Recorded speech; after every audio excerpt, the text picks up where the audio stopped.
Hello everyone, మనం ఇవాళ chess ఎలా ఆడాలో తెలుసుకుందాం. చెస్ ఎలా ఆడాలో తెలుసుకునే ముందు చెస్ పీసెస్ ఎలా ఉంటాయి, వాటి యొక్క ప్రాపర్టీస్ ఏంటి, అవి ఎలా కదపాలి అవన్నీ తెలుసుకుందాం. చెస్ పీసెస్లో ఫ్రంట్ రోలో ఉండేవన్నీ కూడా పాన్స్ అంటారు. ఈ పాన్స్ అనేవి బొట్టుడు అనమాట. అంటే మీరు బాహుబలిలో చూస్తే ఫ్రంట్ ఉండే వాళ్ళందరూ చిన్న చిన్న సైనికులు కదా, అలా వీళ్ళందరూ సైనికులు, పాన్స్ అంటారు ఇంగ్లీష్లో. ఇవి ఫ్రంట్ మాత్రమే మూవ్ అవుతాయి అనమాట. మూవ్ అవ్వడం అనేవి ఎలా అవుతాయి అంటే మీకు చూపిస్తాను.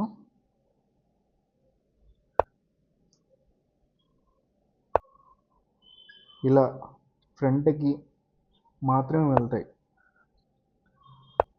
అంటే జస్ట్ ఒక మూవ్ లేదా రెండు మూవ్లు మాత్రమే ఫ్రంట్కి మాత్రమే వెళ్తాయి. కార్నర్స్ వెళ్ళలేవు, జంప్ చేయలేవు. ఓకే, అయితే పాన్స్కున్న ప్రాపర్టీ ఇంకోటి ఏంటంటే ఫస్ట్ రోలో ఉన్నప్పుడు మూవ్ చేయాలంటే ఇద్దరు ఒక స్టెప్ ముందుకైనా వేయచ్చు, లేదా రెండు స్టెప్లు ముందుకైనా వేయచ్చు. మనం ఇప్పుడు వేసాం కదా అలా. అంటే ఇప్పుడు బ్లాక్ రెండు స్టెప్లు ముందుకు వేసింది కదా, వైట్ ఒక్క స్టెప్ ముందుకైనా వేయచ్చు, రెండు స్టెప్లు ముందుకైనా వేయచ్చు. మీకు చూపిస్తాను. ఇక్కడైతే ఒకటి, లేదా వైట్ రెండు స్టెప్లు ముందుకి, ఇలా రెండు విధాలుగా వేయచ్చు. అది కూడా ఎప్పుడు స్టార్టింగ్ రో నుంచి స్టార్ట్ అయినప్పుడు మాత్రమే. అదే ఆల్రెడీ పాన్ మూవ్ అయిపోయింది ఉంటే కనుక ఆ పాన్ ఒక్క మూవ్ మాత్రమే చేయగలదు, ఒక్క బ్లాక్ మాత్రమే మూవ్ అవ్వగలదు. ఓకే, ఇలా. అయితే ఇది మూమెంట్ వర్క్ మాత్రమే. అయితే పాన్ ఎలా చంపగలదు అంటే పాన్ అప్పనెంట్లో ఉన్న పాన్స్ని కానీ లేదా ఏదైనా పీస్ని కానీ ఎలా చంపగలదో మనం తెలుసుకుందాం. పాన్స్ అనేవి స్ట్రైట్గా మూవ్ అవుతే ఫ్రంట్లో కార్నర్స్లో చంపుతాయి అనమాట. ఇక్కడ చూసారు కదా, కార్నర్స్లో, అది కూడా ఒకే ఒక్క బ్లాక్లోనే, రెండు మూడు బ్లాక్లు కదలడం అలాంటివి అవ్వవు. ఓన్లీ ఒకే ఒక్క బ్లాక్లో కార్నర్లో చంపుతుంది. ఎలా అంటే ఈ విధంగా రైట్లో అయినా చేయొచ్చు, లెఫ్ట్లో అయినా చేయొచ్చు. ఈ విధంగా పాన్స్ అనేవి కార్నర్లో అటాక్ చేస్తాయి అనమాట. ఇది పాన్కి రిలేటెడ్గా మూమెంట్ ఫ్రంట్కి వెళ్తుంది, చంపడం అయితే కార్నర్స్లో చంపుతుంది.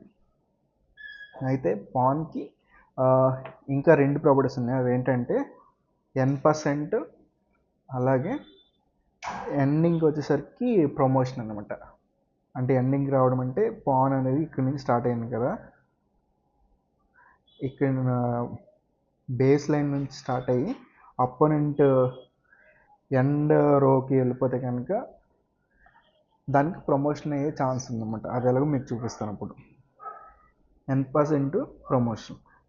N% ఏంటంటే ఇప్పుడు white next move, black forward వెళ్ళింది అనుకుందాం, వైట్ నెక్స్ట్ మూవ్ ఫార్వర్డ్ వెళ్ళింది అనుకుందాం ఈ విధంగా. అయితే బ్లాక్ ఒక్క మూవ్ చేయకుండా, ఇలా ఈ విధంగా ఒక్క మూవ్ చేయకుండా రెండు మూవ్లు ముందుకేస్తుంది అనుకోండి బ్లాక్, అప్పుడు వైట్ ఈ బ్లాక్ పాయింట్ని చంపొచ్చు, లేదా ఫార్వర్డ్ వెళ్ళొచ్చు. ఈ విధంగా బ్లాక్ పాయింట్ని చంపడాన్ని N% అంటారు అనమాట. అంటే ఒక అపోనెంట్ పాను మన పాన్ని వన్ స్టెప్తో అటాక్ చేయకుండా రెండు స్టెప్లతో ఎస్కేప్ అవ్వాలనుకున్నప్పుడు దాన్ని ఎస్కేప్ అవ్వనివ్వకుండా చంపేయచ్చు అనమాట. దీన్ని N% అంటారు. మీకు ఇక్కడ మూవ్ అవుతుంది కదా, దీన్ని N% అంటారు. ఇది ఇలాంటి మనం చెక్ చేసేటప్పుడు, చెక్ మేట్ పెట్టేటప్పుడు, ఇలా అటాకింగ్లో ఉన్నప్పుడు చాలా యూజ్ అవుతుంది. చాలామంది స్టార్టింగ్లో తెలుసుకోరు, చివరి ఎప్పుడో తెలుసుకుంటారు. మీరు ఇది తెలుసుకుంటే చాలా యూస్ఫుల్గా ఉంటుంది మీకు N%. ఓకే, తర్వాత ఆ n% కూడా స్టార్టింగ్ రోల్ ఉన్నప్పుడు మాత్రమే అప్లికబుల్ అవుతుంది. ఓకే, నెక్స్ట్ ప్రమోషన్ గురించి తెలుసుకుందాం. ప్రమోషన్ ఎలా అంటే, నెక్స్ట్ వైట్ ఇలా వేసింది అనుకోండి మూవ్, బ్లాక్ ఇలా ఏదైనా వేసింది అనుకోండి, అంటే ఇవి బ్లండర్స్ కానీ మనం ప్రమోషన్ గురించి ఎక్స్ప్లెయిన్ చేస్తున్నాం కాబట్టి ఇలా చేస్తున్నాం. ఈ విధంగా బ్లాక్ నెక్స్ట్ మూవ్స్ ఇలా వేస్తే ఈ వైట్ పాన్ అనేది క్వీన్ని చంపేసి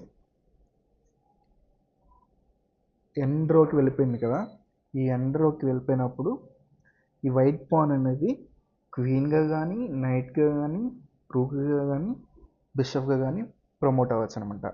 ఈ విధంగా ప్రమోషన్ అనేది వస్తుంది. చూసారు కదా, ఈ విధంగా ప్రమోషన్ అనేది తెచ్చుకోవచ్చు. ఇలా పాన్స్కి ప్రాపర్టీస్ అన్నీ ఉన్నాయి. ఓకే, ఇది పాన్స్కి వచ్చేసరికి. తర్వాత రూక్. రూక్ అంటే ఇక్కడ కార్నర్లో ఉంది కదా, ఈ కార్నర్లో ఉన్నదాన్ని రూక్ అంటారు అనమాట. రూక్ అనేది ఓన్లీ స్ట్రైట్ లైన్స్లోనే వెళ్తుంది. అంటే అది రోలో కానీ లేదా కాలంలో కానీ ఓన్లీ స్ట్రైట్ లైన్స్లో వెళ్తుంది. ఇది కార్నర్స్లో అయితే వెళ్ళలేదు అసలు. కాలమ్స్లోను రోస్లోను మాత్రమే వెళ్ళగలదు. ఇది జంప్ చేయలేదు. ఓకే, అది ఎలాగో మనం తెలుసుకుందాం. ఇప్పుడు బ్లాక్ మూవ్ కదా, ఇప్పుడు రూక్ గురించి మనం తెలుసుకుందాం. ఇప్పుడు వైట్ పాన్ 2 మూవ్స్ ఫ్రంట్ చేసింది అనుకుందాం, బ్లాక్ పాన్ 2 మూవ్స్ ఫ్రంట్ చేసింది అనుకుందాం. అయితే దీన్ని అటాక్ చేయగలదు కదా కార్నర్స్లో రూక్ పాన్, సో ఇది కిల్ చేస్తుంది. ఇప్పుడు బ్లాక్ అనేది బ్లాక్ పాన్ ఫ్రంట్కి ఇలా వేస్తుంది అనుకోండి, అప్పుడు వైట్ రూక్ పాన్ని డైరెక్ట్గా ఇలా అటాక్ చేయొచ్చు. ఈ విధంగా రోలో ఎన్ని స్టెప్స్ అయినా వెళ్తుంది. అయితే మధ్యలో ఏమీ అడ్డు ఉండకూడదు అనమాట. రూక్కి అడ్డుంటే కనుక జంప్ చేయలేదు. రూక్ ఓన్లీ స్ట్రైట్ లైన్స్లో వెళ్తుంది, అది కూడా పాత్ ఉన్నప్పుడు మాత్రమే. ఒక రోడ్ ఉండాలి దానికి వెళ్ళడానికి, స్ట్రైట్ రోడ్. ఓకే, ఇది ప్రిన్సిపల్. ఇప్పుడు బ్లాక్ రూక్ దీన్ని ఇలా కిల్ చేయొచ్చు. ఓకే, ఈ విధంగా రూక్ అనేది స్ట్రైట్ లైన్స్లో మూవ్ అవుతుంది, స్ట్రైట్ లైన్స్లోనే కిల్ చేస్తుంది. ఓకే, ఇది రూక్ ఉన్న ప్రాపర్టీ. తరువాత నైట్, గుర్రం అంటారు దీన్ని తెలుగులో, రూక్నేమో ఏనుగు అంటారు. ఈ నైట్ అనేది ఎల్ షేప్లో వెళ్తుంది అనమాట. మీకు చూపిస్తాను. ఈ విధంగా అంటే 3+1 లేదా 1+3, ఈ విధంగా మాత్రమే నైట్ అనేది వెళ్ళగలదు. 3+1 ఆర్ 1+3, ఈ విధంగా నైట్ అనేది ఎల్ షేప్లో జంప్ అవుతుంది అనమాట. ఓకే, మీరు జంప్ అవుతుంది అంటే ఖాళీగా ఉండాల్సిన అవసరం లేదు. అంటే దీనికి మధ్యలో పీసెస్ ఉన్నా కానీ, రెండు గళ్ళు ఖాళీగా ఉన్నా ఖాళీగా లేకపోయినా కానీ నైట్ అనేది జంప్ చేసి మూవ్ అవ్వగలదు. అయితే నైట్ ఆల్రెడీ మన పీస్ ఉంటే ఆ ప్లేస్లోకి వెళ్ళలేదు కదా, ఓన్లీ అపోనెంట్ పీస్ ఉంటే మాత్రమే అక్కడికి జంప్ చేయగలదు, దాన్ని చంపగలదు. ఓకేనా, ఇది నైట్ కొన్ని ప్రాపర్టీ. ఓకే, నెక్స్ట్ బిషప్ అనేది ఆపోజిట్ టు రూక్ అనమాట. రూక్ అనేది స్ట్రైట్ లైన్లో వెళ్తుంది, స్ట్రైట్ లైన్లోనే చంపుతుంది కదా. బిషప్ అనేది కార్నర్స్లో మాత్రమే వెళ్తుంది, కార్నర్స్లో మాత్రమే కిల్ చేస్తుంది. అది ఎలాగో తెలుసుకుందాం. ఇలా వైట్ ఓపెనింగ్ చేసింది అనుకోండి. ఇప్పుడు వైట్ బిషప్ మీకు డాట్స్ కనిపిస్తున్నాయి కదా, ఈ డాట్స్లో కార్నర్స్లో మాత్రమే వెళ్ళగలదు. ఈ విధంగా ఇక్కడైనా పెట్టచ్చు, ఇక్కడైనా పెట్టచ్చు, ఇక్కడైనా పెట్టచ్చు. ఈ విధంగా ఎక్కడైనా మన వైట్ బిషప్ కార్నర్స్లో వెళ్తుంది అనమాట. ఓకే, దీని కిల్లింగ్ కూడా ఎలా తెలుసుకుందాం. ఇక్కడ పెడితే పాన్ అటాక్ చేస్తుంది కదా, ఇప్పుడు ఈ బిషప్ కార్నర్స్లో ఈ విధంగా చంపగలదు. ఇవి బిషప్ ఉన్న ప్రాపర్టీస్. అయితే బిషప్ నైట్ లాగా జంప్ చేయలేదు. బిషప్ పాత్లో ఏదన్నా అడ్డుంటే కనుక దాన్ని దాటి వెళ్ళలేదు. ఓకే, బిషప్ మూవ్ అవ్వాలంటే కనుక ఖాళీ ఖచ్చితంగా ఉండాల్సింది. ఓకే, ఇది బిషప్ ఉన్న ప్రాపర్టీస్. తర్వాత క్వీన్ అనమాట. క్వీన్ అనేది జస్ట్ సపోర్టివ్గా ఉంటుంది అనమాట కింగ్కి పక్కనే. మీరు కింగ్కి సపోర్టివ్గా మినిస్టర్ని చూస్తూ ఉంటారు కదా, మినిస్టర్ క్వీన్ అంటారు దీన్ని. ఈ క్వీన్ అనేది మోస్ట్ పవర్ఫుల్ పీస్ అనమాట చెస్లో. క్వీన్ ఎందుకు పవర్ఫుల్ అంటే అసలు ఇది రోలో వెళ్ళగలదు, కాలంలో వెళ్ళగలదు, కార్నర్స్లో వెళ్ళగలదు. అది కూడా ఎన్ని ప్లేస్లో అయినా. అంటే పాన్ లాగా సింగిల్ మూవే కాదు, రూక్ లాగా మల్టిపుల్ మూవ్స్, బిషప్ లాగా మల్టిపుల్ మూవ్స్ చేయగలరు. అయితే ఇది నైట్ లాగా జంప్ చేయలేదు క్వీన్. ఓన్లీ ఎంటీ పాత్ ఉంటేనే, దానికి రోడ్ ఉంటేనే వెళ్ళగలదు అనమాట. అది కార్నర్స్లో అయినా, రోస్లో అయినా, కాలమ్స్లో అయినా. ఓకే, అది ఎలాగో తెలుసుకుందాం. బ్లాక్ ఈ మూవ్ వేసింది అనుకోండి, ఈ విధంగా వైట్ ఇలా ఫార్వర్డ్ వెళ్ళగలదు. నెక్స్ట్ బ్లాక్ క్వీను డాట్స్ కనిపిస్తున్నాయి కదా, ఆ డాట్స్లో అంటే అక్కడ స్పేస్ ఉంది కాబట్టి ఈ విధంగా వెళ్ళగలదు. ఇప్పుడు వైట్ క్వీన్ ఎలా మూవ్ చేద్దాం చూద్దాం. ఇక్కడ డాట్స్ కనిపిస్తున్నాయి కదా, ఈ ప్లేసెస్ అన్నీ మూవ్ అవ్వాలన్నమాట. అంటే రోలోను ఆ కార్నర్స్లోనూ వెళ్ళగలదు. ఓకే, కిల్లింగ్ కూడా రోలో కానీ, కాలంలో కానీ, కాలమ్స్లో కానీ, పక్క పక్కన ప్లేసెస్లో కానీ కిల్లింగ్ చేయగలరు అనమాట. ఓకే, ఈ విధంగా ఉన్న పీసెస్ అన్నిటికి ప్రాపర్టీస్ ఉన్నాయి. అయితే కింగ్ అనేది కింగ్ డైరెక్షన్స్ మాత్రం ఇవ్వాలి. మీకు సినిమాల్లో కూడా చూసి ఉంటారు కదా, కింగ్ అనేది పెద్దగా వార్స్లో పాల్గొనరు. ఓన్లీ ఎండింగ్లో వచ్చేసరికి వాళ్ళు అటాక్ చేస్తూ ఉంటారు. అంతకుముందు వరకు వాళ్ళు ఓన్లీ డైరెక్షన్స్ మాత్రం ఇస్తారు కదా సినిమాల్లో. ఇక్కడ కూడా అంత గేమ్లో కింగ్ అనేది మల్టిపుల్ మూవ్స్, ఎక్కువ ప్లేసెస్, బ్లాక్స్ వెళ్ళలేదు. కానీ కింగ్ ఎండ్ గేమ్లో చాలా ఇంపార్టెంట్ పీస్ అనమాట. ఇది ఏ డైరెక్షన్లోనే వెళ్ళగలదు ఎండ్ గేమ్లో. కానీ కింగ్ ఒకే ఒక్క బ్లాక్ కదలగలదు. అది ఎలాగో చూద్దాం.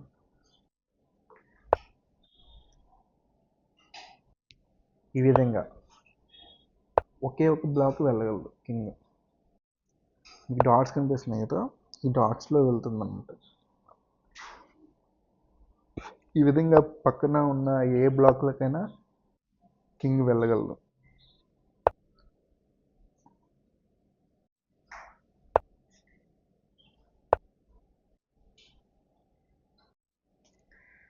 మీరు చూసారు కదా, విధంగా కింగ్ ఏ బ్లాక్లకైనా వెళ్ళగలదు. అయితే కింగ్ ఆల్రెడీ చెక్కున్న దాని బ్లాక్లోకి కింగ్ అసలు మూవ్ అవ్వలేదన్నమాట.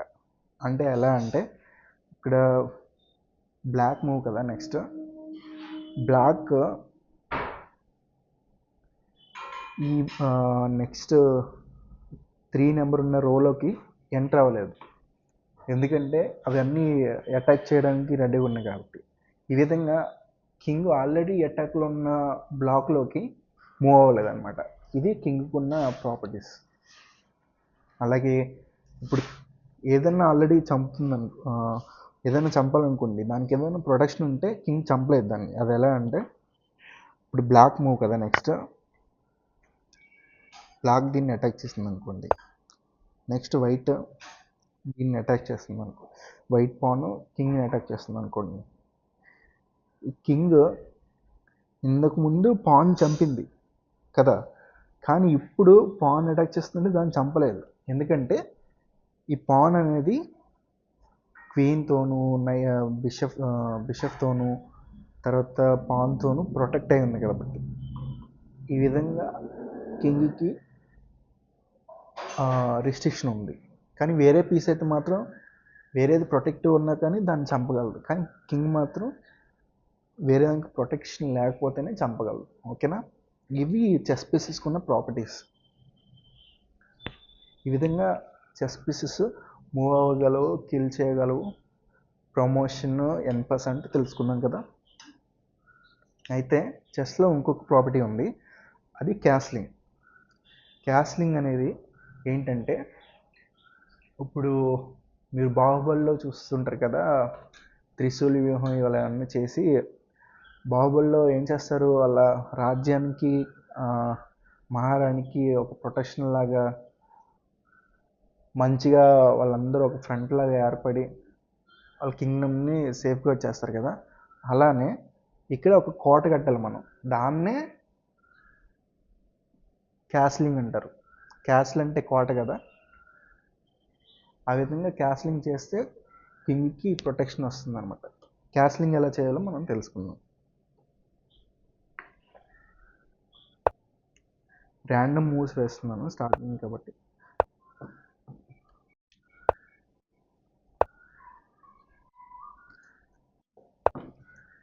ఇవన్నీ చెస్లో స్టాండర్డ్ మూవ్స్ అనమాట. ఇలా వేసిన తర్వాత కింగ్ అనేది క్యాస్ల్ అయిపోవచ్చు అనమాట. క్యాస్లింగ్ అంటే ఏంటంటే, ఈ విధంగా కింగ్ 2 మూవ్స్ చేయగలదు. 2 మూవ్స్ అంటే 2 బ్లాక్లు మూవ్ అవ్వగలదు. అండ్ ఆల్సో రూక్ ఇటు పక్కకి ఒక కింగ్కి ఒక సైడ్ నుంచి ఆపోజిట్ సైడ్కి జంప్ అవుతుంది అనమాట రూక్. ఇలా చేయడం వల్ల కింగ్కి ప్రొటెక్షన్ వస్తుంది, ఎందుకంటే ఫ్రంట్లో ఉన్న 3 పాన్స్ కింగ్ని ప్రొటెక్ట్ చేస్తాయి అన్నమాట. అండ్ ఆల్సో నైట్ ఉంటుంది, రూక్ ఉంటుంది సపోర్టివ్గా. ఈ విధంగా అన్నీ సపోర్ట్ చేస్తూ ఉంటాయి అన్నమాట.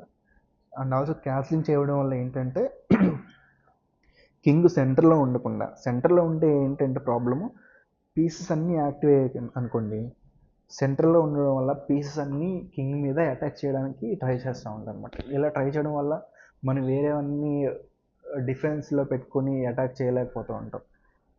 అందువల్ల చాలామంది ఫస్ట్ క్యాస్లింగ్ చేయడానికి ట్రై చేస్తూ ఉంటారు, ఆ పీసెస్ అన్నీ యాక్టివేషన్ అయిన తర్వాత. ఈ విధంగా క్యాస్లింగ్ చేయొచ్చు. ఓకే, దీన్ని క్యాస్లింగ్ అంటారు. ఓకేనా? అయితే క్యాస్లింగ్కి ఉన్న రిస్ట్రిక్షన్ ఏంటంటే, ఇప్పుడు వైట్ ఏదన్నా ర్యాండమ్ మూవ్ వేస్తుంది అనుకోండి, ఈ విధంగా బ్లాక్ దీన్ని కిల్ చేస్తుంది అనుకోండి, ఈ విధంగా ఒక move already white king move అయిపోయింది. ఇప్పుడు వైట్ కింగ్ ఆల్రెడీ ఒక మూవ్ అయిపోయింది కాబట్టి వైట్ కింగ్కి క్యాస్లింగ్ రైట్స్ పోతాయి అన్నమాట. ఇది చెస్లో ఉన్న ప్రిన్సిపల్. అది ఎలా అంటే, ఇప్పుడు వైట్ ఇలా మళ్ళీ దాని పొజిషన్కి వచ్చేసింది కదా. అయితే ఇప్పుడు బ్లాక్ ఏదైనా ర్యాండమ్ మూవ్ వేస్తుంది అనుకోండి, వైట్ కింగ్ క్యాస్లింగ్ చేయలేదు, ఎందుకంటే వైట్ కింగ్ ఆల్రెడీ మూవ్ వేసింది కాబట్టి ఇంక క్యాస్లింగ్ రైట్స్ పోతాయి అన్నమాట. ఇది ఉన్న ఒక ప్రాపర్టీ. అయితే ఇంకొక ప్రాపర్టీ ఏంటంటే, వైట్ ఇలా మూవ్స్ వేస్తున్నాను ర్యాండమ్గా. ఈ విధంగా వేసిన తర్వాత ఇక్కడ బిషప్ని ఇక్కడ మూవ్ చేస్తుంది, ఎందుకంటే బిషప్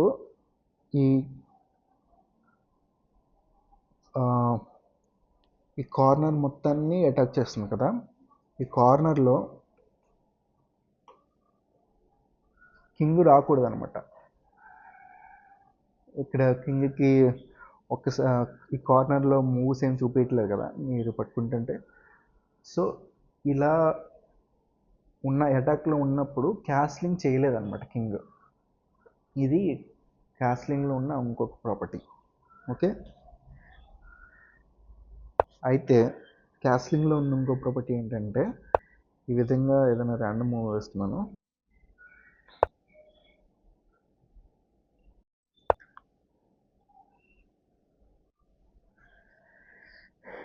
ఇప్పుడు ఈ పొజిషన్లో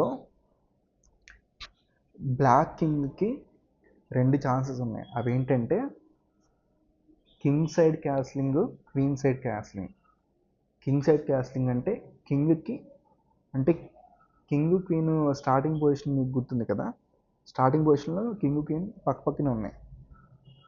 కింగ్ సైడ్ అంటే లెఫ్ట్ సైడ్ కింగ్ క్యాస్లింగ్ చేస్తే అది కింగ్ సైడ్ క్యాస్లింగ్ అంటారు, లేదా షార్ట్ సైడ్ క్యాస్లింగ్ అంటారు.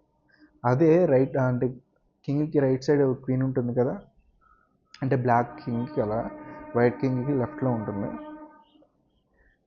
బ్లాక్ కింగ్కి క్వీన్ సైడ్ లాంగ్ రో అంటారు అన్నమాట, లాంగ్ సైడ్ అంటారు. లేదా ఈ లాంగ్ సైడ్ క్యాస్లింగ్ అయినా చేయొచ్చు. అది ఎలా అంటే 2 మూవ్స్ చేస్తే ఈ రూక్ అనేది ఇటు పక్కకు వచ్చేస్తుంది అనమాట. ఓకే, ఇది long castle or queen side castle అంటారు అనమాట. ఈ విధంగా క్యాస్లింగ్ ప్రాపర్టీస్ ఉంటాయి. మీకు ఎట్ సైడ్ కావాలనుకుంటే అటు సైడ్ క్యాస్లింగ్ చేసుకోవచ్చు, కానీ క్యాస్లింగ్ చేసేటప్పుడు అటాక్లో ఉండకూడదు, కింగ్ ఆల్రెడీ ఒక మూవ్ చేసి ఉండకూడదు. ఓకే, ఇవి క్యాస్లింగ్ ఉన్న ప్రాపర్టీస్. ఇవి mostly I think I covered all concepts in chess. ఇవి మూవ్స్ కానీ, ప్రాపర్టీస్ కానీ, మూవ్స్కి ఉన్న రిస్ట్రిక్షన్ కానీ అన్నీ మనం తెలుసుకున్నాం మోర్ ఓవర్. ఓకే, ఇవి తెలుసుంటే కనుక మీరు చెస్లో గేమ్ ఆడొచ్చు. ఇంకా యూస్ఫుల్ ఇన్ఫర్మేషన్ ఏంటంటే చెస్ బోర్డ్లో మొత్తం 8 rows 8 columns ఉంటాయి కదా, అంటే టోటల్గా 64 blocks ఉంటాయి కదా. ఈ 64 బ్లాక్స్కి నేమింగ్ చేయడం కోసం అని చెప్పేసి రోస్ని నెంబర్ వైజ్గా, సో అంటే రోస్ని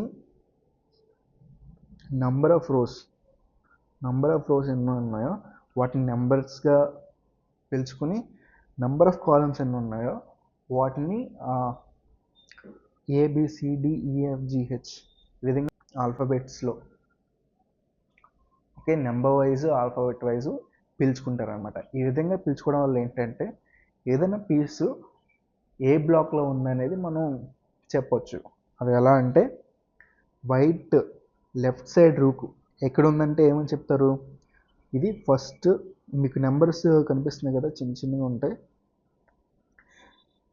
ఇది 1 2 3 4 5 6 7 8 ఈ విధంగా పైకి వెళ్ళే కొద్దీ నెంబర్స్ ఉంటాయి అన్నమాట, rose.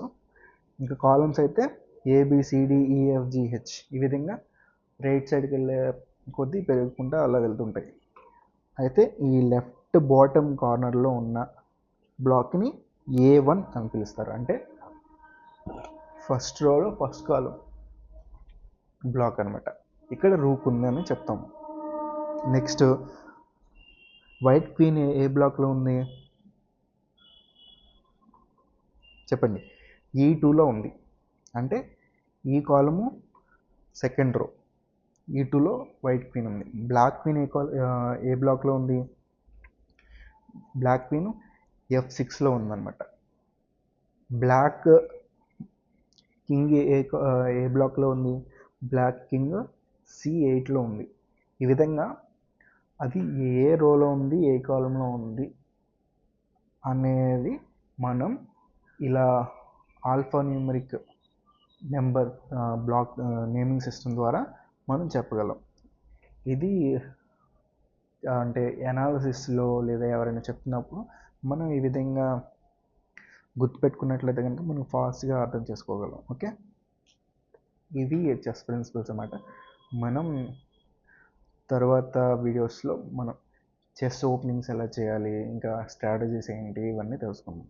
Okay, thank you. Please subscribe. Bye for now.